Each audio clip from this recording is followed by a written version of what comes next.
The Cavalcade of America.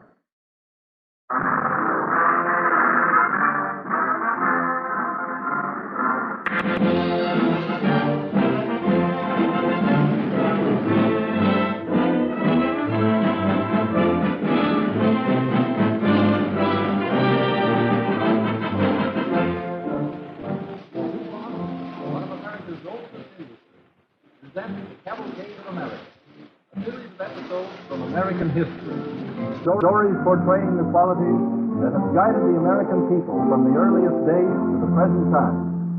A group of distinguished educators, prominent in the American Historical Association, has cooperated to achieve the spirit of historical accuracy. It is the hope of DuPont that these human dramas will help perpetuate the finest traditions of American life, because these same traditions of service, courage, and hope have always played a vital part in the progress of DuPont. And today, the research chemists of DuPont Laboratories are carrying on in the same spirit, discovering and creating useful products so that the American people may have better things for better living.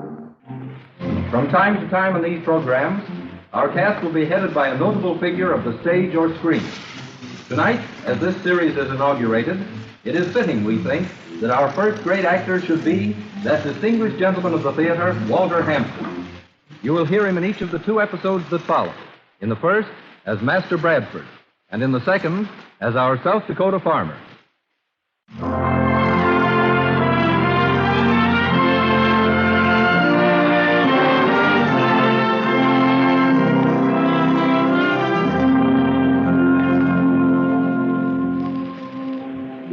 As you watch the American Cavalcade pass in review, you find much that is not pomp and circumstance.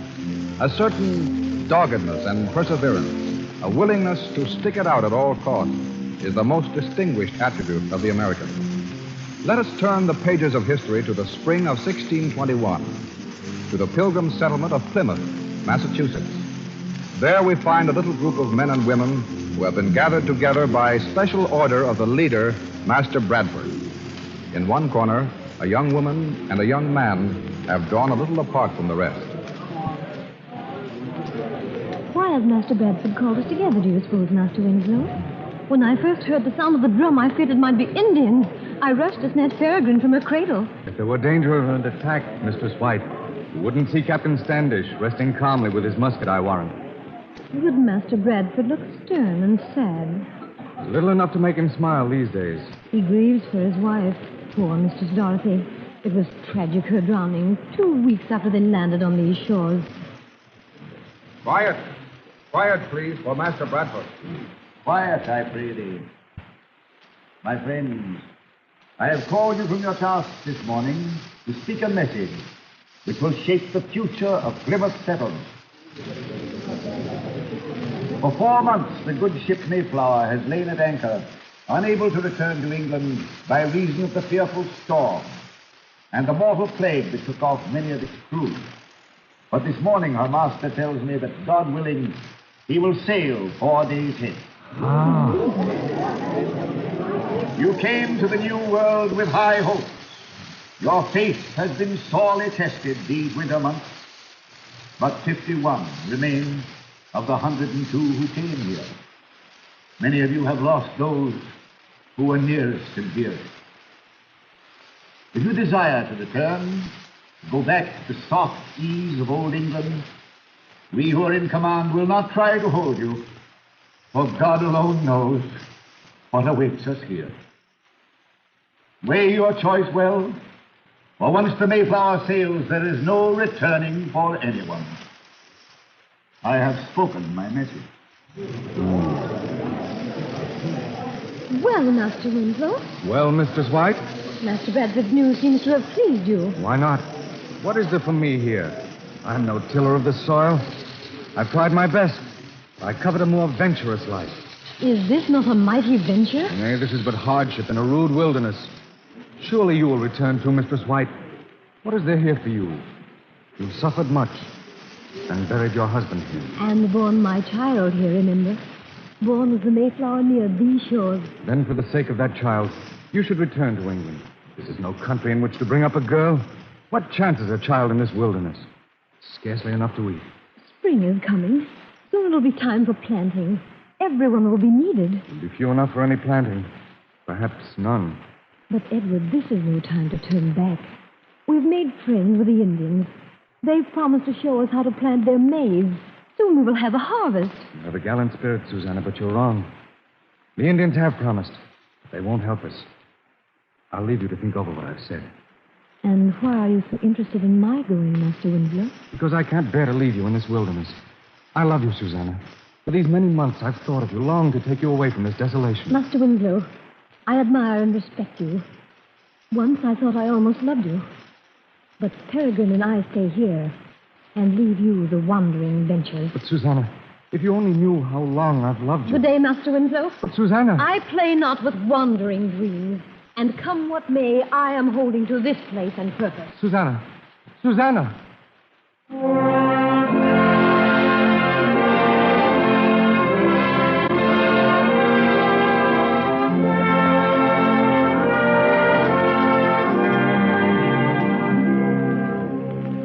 On the 5th day of April, 1621, the colonists of Plymouth again assembled. This time, not in the rude little meeting house, but on the rocky shore of Plymouth Harbor. All eyes are turned eastward to where the Mayflower rides at anchor, ready to set sail. On the shore, the captain, Thomas Jones, is bidding a last farewell to Governor Bradford. Well, sir, the tide will be turning straightway. I must soon be pushing off. We'll miss you, Captain Jones. I hate to go and leave you all stranded here, sir, in this God-forsaken country. The only countries that God forsakes, Captain, are those whose people have forsaken him. Think you any will leave with me? That young fellow Winslow, standing by the cliff. Yeah? He might go. He's no stomach for grubbing earth. He'd sooner be a sailor like yourself. Mary, with only half a crew and some of them not fit to stand, I could straightway put more hands to the rope. We need more hands ourselves.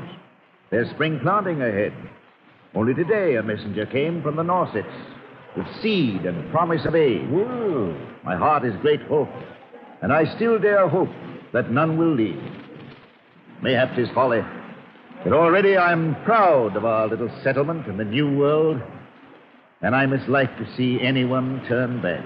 I know. Like deserting a ship. Well, if you have any to make the passage, I hope they'll hasten. Winslow still seems undecided. He and God must choose his path.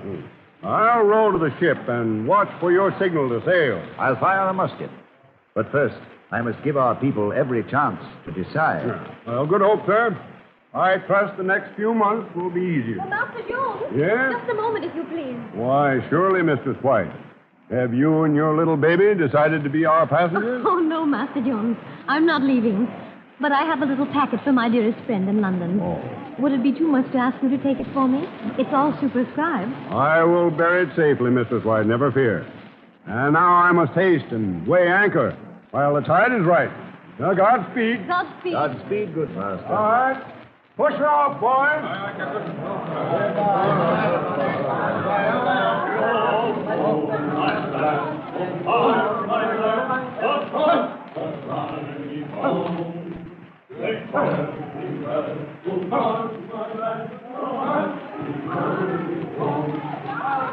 So the Mayflower sailed without you, Master Winslow. Mistress White, you speak to me once more. Since that day at the meeting house when Master Bradford broke the news of the Mayflower leaving, you've scarce bade me good morning. Oh, I beseech you, Master Winslow. I was angry. Angry because you were leaving. What made you change your purpose? It was Master Bradford talking with the master of the ship. He said, I mislike to see anyone turn back. And Master Jones replied, it would be like deserting a ship.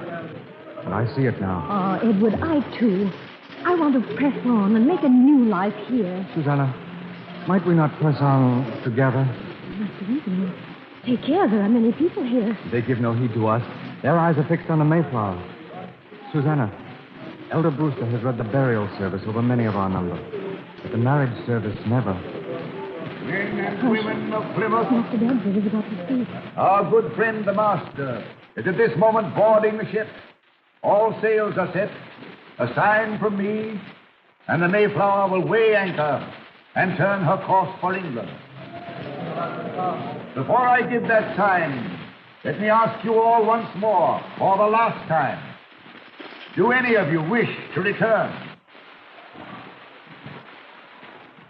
It's not too late to change your mind. One word. Last chance, Edward. I've made my choice, Susanna. Then I give the Mayflower the sign to sail.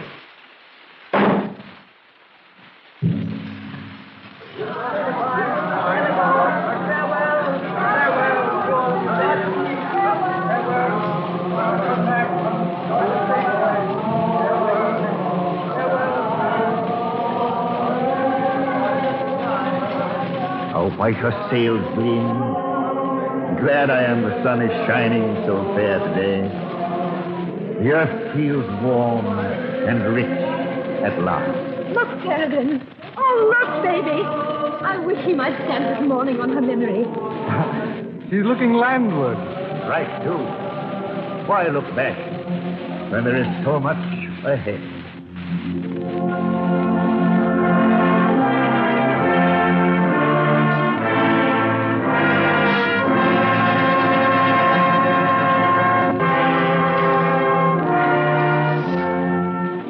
That fateful day, the Pilgrims made their choice and flung defiance at the dark forests of New England. Their will to carry on became a cornerstone of American character, and from such people came the power to conquer a continent.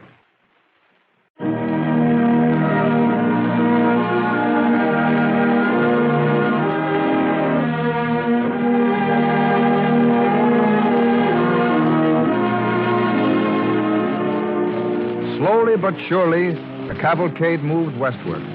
After the pioneers came the farmers. 3 centuries have passed. It is the summer of 1931. Let us look into the kitchen of a small South Dakota farmhouse. Sarah Winslow is busily preparing supper. Oh, give these biscuits just about 5 minutes more. By that time, your father ought to be here. Mom, Yes, Ned? well, this is July. Anybody who's been canning tomatoes over a hot stove all day don't have to be told that. College opens in September. September 24th, the catalog says. What's the chances, do you think, of my getting to go? Oh, it's too early to say yet, son. The summer started out good. Crops are pretty promising. If nothing happens, I guess your father will be in a position to spare you in the fall. Take on a hired hand in your place. I won't ask for a cent from Dad. With what I've saved and what I can earn, I'll get along fine, Mom. Well, we'll see. I don't want to make any promises like we did last summer and then have to break them. Gosh, what a summer that was. Not a drop of rain for 17 long weeks. I can't even bear to think about it. Waking up morning after morning. See that sun like a great ball of copper. And the crops drying up, shriveling, shrieking for water. Yeah. That's the worst of farming. You work and you worry and you break your back for months. And then along comes a drought or a freeze or a flood or maybe some kind of a blight. And where are you? You're worse off than when you started. I know. And yet we keep on farming just the same. I'm not so sure that I will. When I finish college, I might get myself a job in... Your family have been farmers for generations, Ned Winslow. And I guess you're not going to give it up for any white-collar city job. Why, your great... Well, I don't know quite how many greats it was, but your grandfather was one of the first white men to plant corn in this country. The Indians showed him how. Yeah, Mom. And his descendants have been planting corn ever since. To be burned up by the sun, or rotted by rain, or eaten up by pests.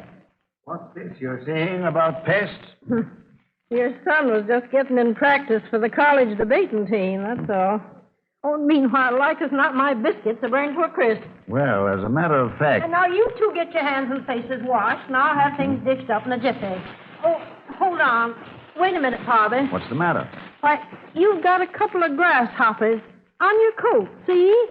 Oh, don't brush 'em off in here. Go outside.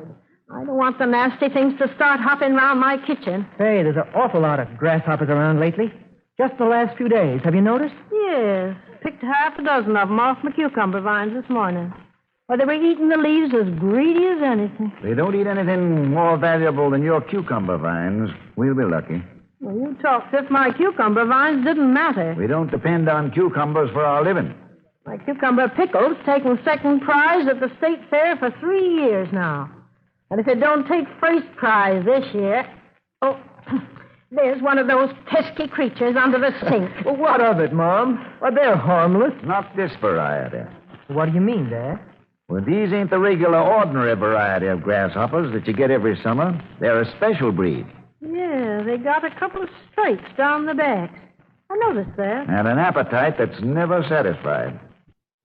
An appetite for what? Anything and everything. Tad Sunderland was telling me today they had the same thing in Colorado one summer, about 10 years ago. When they got through devouring the crops, they even ate the binder twine. Oh, Father, I can't believe it. If you don't mind holding supper up for a few minutes, Mother, I'd like to put in a phone call. Well, everything will get cold. Couldn't it wait till after supper? I want to get hold of the county agent and ask him what to do about these grasshoppers. Well, is there anything you can do? Tad tells me they used poison for them in Colorado. Poison? They made up some kind of mash and mixed arse with it and spread it around their field. Nice job for a hot July day. You dish things up and get started. I'll be right back. All right. Come on, son. All right. I see you got cucumber pickle on the table, Mom. We always have cucumber pickles with cold ham. You may not next season, according to Dad. With these grasshoppers, I mean. No, I'll protect my cucumber vines. Don't you worry. I'll cover them over so the grasshoppers don't see them. It's the green color that attracts them. Oh, the grasshoppers will probably all be gone anyway in a little while. Dad's an awful alarmist. Always expecting the worst. And the worst has happened so many times, that's why. The drought last year just about ruined him. Oh, here he comes now. Ned, don't say anything to him this evening about college. He's not in the mood to talk about it, I can see. Yeah. Well, Father, what did he say? Seems just about every farmer in the country's calling him all of a sudden to find out how we're going to fight the grasshopper plague.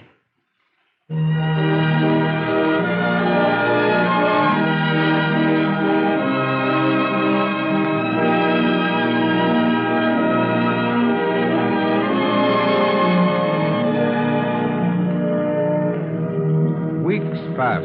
A cloud of grasshoppers darkens the sun and settles over the fields, leaving them barren of crops and the farmers in desperate poverty. Finally, one hot August afternoon, we find Sarah in her kitchen. Hello, Jane. Oh, hello, Sarah. Just stopped in for a second. We're on our way to the prayer meeting up in Jones Field. You going? Yes, just as soon as Edward and Ned get in. They've been working day and night, scattering poison mash. Mm-hmm. But there's so much ground to cover, and only the two of them to do it. Well, how about your cucumber vines? Were you able to save them? My cucumber vine. Didn't I tell you what happened to them? No. Last I heard, you was keeping them covered with dish towels. You won't believe it, but those grasshoppers ate the vines, dish towels, and all. I can believe it. You heard about the experience the Lindstroms had, didn't you? No. You know, the Swedish family that leased the old Fuller farm. Oh, yes. What happened? Well, they decided the best way to get rid of the grasshoppers was to send their turkeys out into the field to eat them up. Yes. So they figured it would clean out the grasshoppers and fatten up the turkeys at the same time, see? Well, when the turkeys came back home to roost that night, them grasshoppers had stripped them as bare as if they'd been plucked in your own kitchen. How can you laugh, Jane?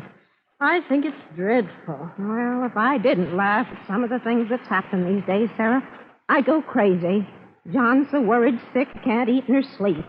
If something don't happen pretty soon, I don't know what we'll do. There's nothing we can do but go on. We can't quit. How does young Ned feel about it? I hear he ain't so crazy about farming. Oh, he's all right, but...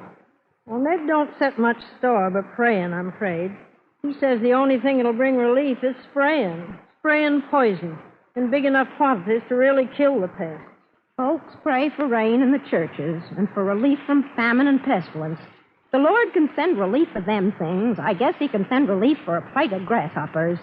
Oh, well, the folks are waiting out in the car. I better be going. Well, we'll see you at the service. It's only a step for us. Well, walking's better than driving anyway. Why, just coming down the short distance we did, our car got stalled twice. Grasshoppers clogging up the radiator. Well, goodbye. Goodbye, Jane. Hello, Edward. Going to service? Hello, Jane. Yes, we're going as soon as Mother's ready. I'll see you there. Goodbye. Goodbye. I'll be ready in a minute, Edward. Let me get my hat. My, it's hot. Must be 110, the shade. Weather report over the radio said it was the hottest August 14th in I don't know how many years. Well, it seems hotter when there's no green in sight. Well, I'm ready now. All right. Are you coming to the service, Ned? Oh, well, I suppose so. Won't hurt you any. Well, let's start. Whew. It's even hotter out here. Yeah. By the way, Mother, I saw Mrs. Granister in town this morning. She told me to tell you goodbye. They're leaving? They left. She said she'd been driven over here to see you before they went. It was all decided so sudden. Well, where are they going? Someplace, she says, where there's no grasshoppers or droughts or floods. Then they're giving up farming for good? Looks that way. They show good sense.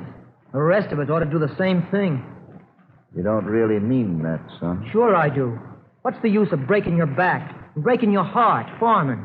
Somebody's got to do it. Somebody's got to plant and cultivate and harvest crops, feed the rest of the world. Your cities are all right and fine, but where would they be without the farmer? Where would they get their bread and their butter and their milk and their other food stuff? A lot of food they'll get from us this year. Look at that field we're passing now, Dad. Just stubble. Not a thing left. There's always another year ahead of us, though. That's the great thing about farming. No matter how bad one season may be, there's always the hope and the chance that the next year will be a good one. Yeah, if you can live till the next year on nothing but hope. Well, we've still got our cows and chickens and a few acres of corn. Oh, we're fighting a losing battle, though. What can you and I do, Dad? Scattering poison by hand against billions of grasshoppers. The government may provide aid. The government. They've promised help, but where is it? When does college open, son? College? Why, 24th of September. You'd better write and send in your application. Why, Dad. I know how you feel about farming, boy. I know how bad you want to get away. I'd be the last person on earth to try to keep you here. But, Dad, I couldn't go and leave you in a jam like this. We can get along. Would you and Mother leave, too? How about it, Mother? Leave the farm? Our lease expires this fall. But why should we leave? Because times are bad. That's no reason. Others are quitting. Not this family. Our folks have been farmers for generations, Father. Yours and mine both. The Winslows and the Morgans. They fought all the things that we've been fighting, and they won out. Well, looks like service is about to start. Oh, my, look at Jones Field. Just a lot of stubble. Why, last year it was waving corn. Now everybody in the county must be here.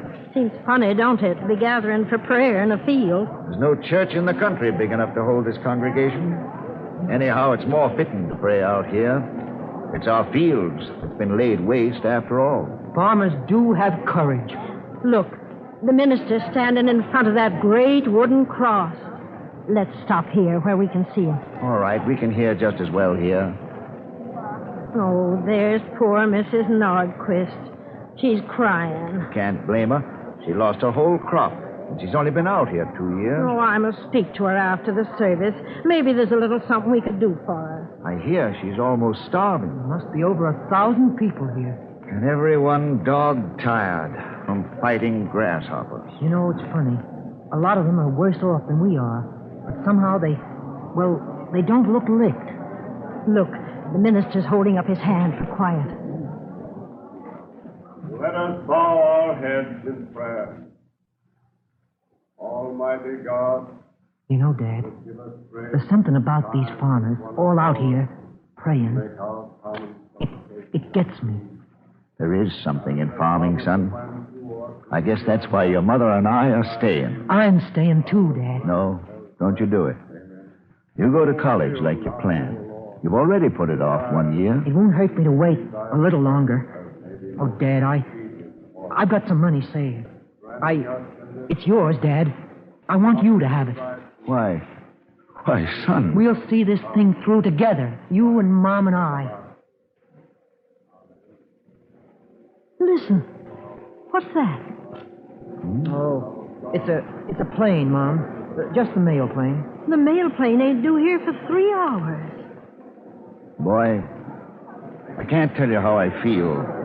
You're saying you'll stick with us. Father, Ned, look. What? The plane, look. Gosh, but it's flying low. That cloud that's following it. What is it? Why, it's... Poison, Big. It's a government plane scattering poison. Manna from heaven, that's what it is. Our prayers have been answered. Our fields are already white with it. He's flying towards Rennis's farm now. The farm they left. Oh, I'm glad we stayed, and that I stayed. God bless you, boy. I knew you'd stay. You're a Winslow. You couldn't turn back.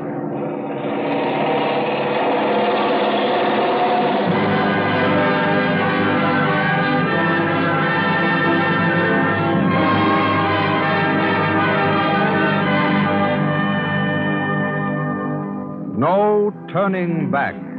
The will to carry on. The refusal to give in. This quality has helped shape the course of American history from the days of the Pilgrims to the present day.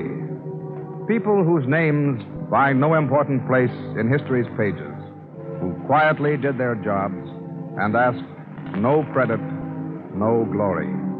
We salute them, heroes of the American Cavalcade.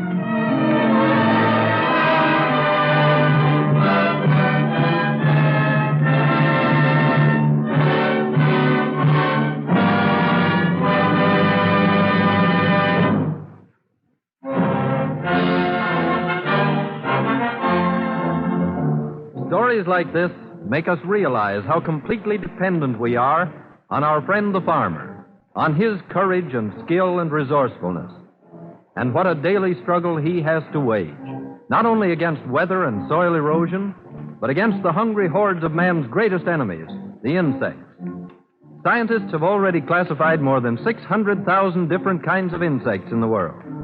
If nothing were done to fight all these bugs, they could wipe out our whole human race in a single year. So it's a day and night battle that the farmer wages for us, literally a battle for our lives. And chemistry is his most powerful weapon. DuPont, producers of chemical products since 1802, is the farmer's ally, furnishing ingredients to fertilizer manufacturers, explosives with which to remove stumps and stop soil erosion, and plant sprays and insecticides that are used all the way from the orange groves of Florida and California to the wheat fields which are the breadbasket of the world. The aim of these services to American enterprise is to provide better things for better living through chemistry.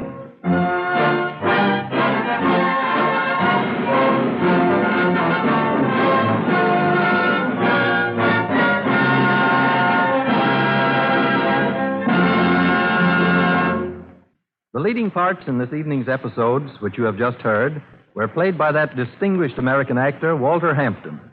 Next Wednesday evening at this same time, Franch O'Tone, one of Hollywood's brightest stars, will appear when DuPont again presents The Cavalcade of America.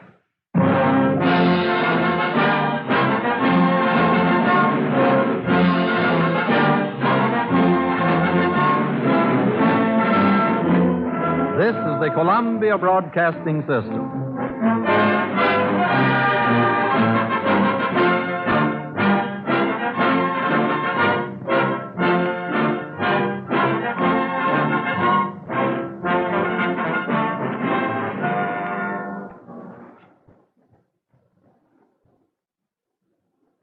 WABC, New York.